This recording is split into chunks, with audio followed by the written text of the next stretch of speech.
Islam merupakan agama yang dianut oleh mayoritas masyarakat Indonesia. Proses masuk dan berkembangnya Islam di Indonesia tentu memiliki sejarah yang panjang. Cukup lamanya Islam hadir di Nusantara terbukti masih dirawatnya sejumlah makam serta peninggalan benda bersejarah di tanah air yang merupakan jejak dalam penyebaran agama Islam, khususnya wilayah Kebumen.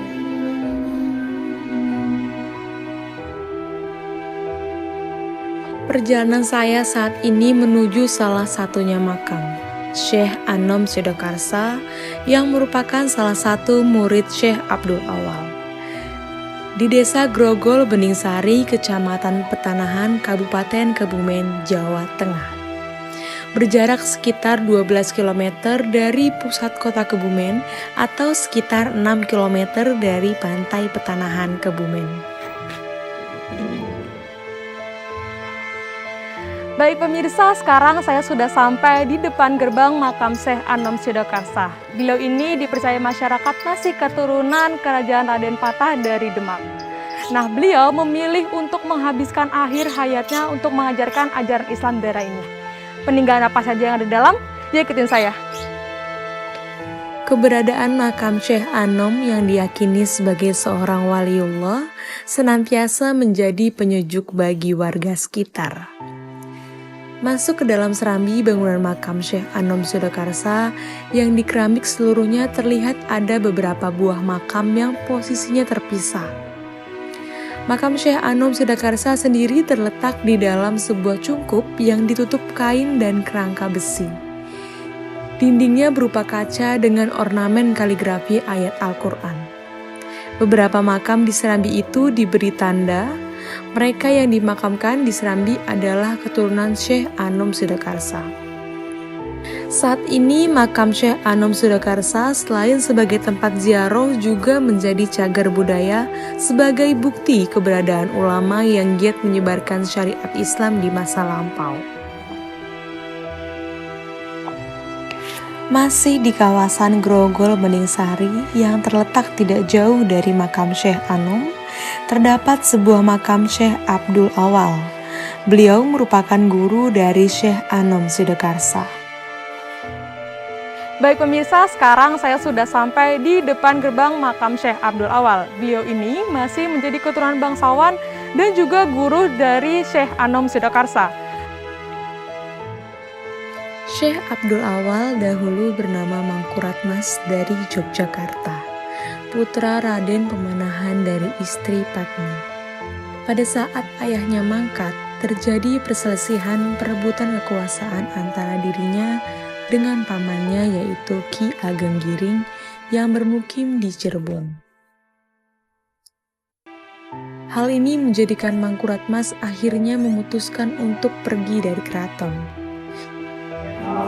Syekh Abdul Awal diperkirakan datang ke Kedung Amba atau Kebonsari pada tahun 1551 Masehi dan wafat pada tahun 1598 Masehi. Saat mengembara ke wilayah Kebumen, saat bermukim di Kebonsari, Syekh Abdul Awal berdakwah menyebarkan agama Islam hingga sampai Cilacap dan Banyumas. Dengan kedalaman ilmu yang dimilikinya, beliau juga memberikan kepada banyak orang. Di antara yang pernah menjadi muridnya yaitu Syekh Anom Syodakarsa. Akhirnya sekarang saya sudah sampai di makam Syekh Maulana Najmuddin Ali Mubin. Beliau ini adalah seorang wali yang menghabiskan waktunya untuk menyebarkan agama Islam di wilayah pesisir selatan Kabupaten Kebumen. Syekh Maulana Muhammad Najmuddin Ali Mubin atau dikenal dengan Syekh Mubin atau Mbah Mubin, seorang ulama yang berasal dari Gujarat, India. Beliau datang ke Tanah Jawa pada abad ke-17. Syekh Mubin datang ke Jawa dengan menggunakan kapal melalui Samudra Hindia dan mendarat di Pantai Ambal, Kebumen. Beliau dikirim oleh gurunya ke Tanah Jawa untuk berdakwah menyebarkan ajaran agama Islam di Tanah Jawa. Sekitar tahun 1646 Masehi, Syekh Mubin menyebarkan dakwahnya di tanah Kebumen ini, khususnya di bagian pesisir pantai selatan Desa Ayam Putih, Bulus Pesantren. Di dekat lokasi makam Syekh Mubin, terdapat peninggalan dari Sultan Agung yang masih tersisa. Peninggalan tersebut adalah tunggak kayu laban yang berada di depan bangunan makam Syekh Mubin. Tunggak kayu tersebut berada di dalam rumah kecil di depan bangunan makam. Dari segi dakwahnya, Syekh Mubin terkenal golongan ulama yang santun dan penuh dengan akhlak. Masyarakat menyadari betapa santun dan baiknya akhlak Syekh Mubin kepada mereka. Hingga satu persatu pada akhirnya mereka mengikrarkan diri untuk masuk Islam.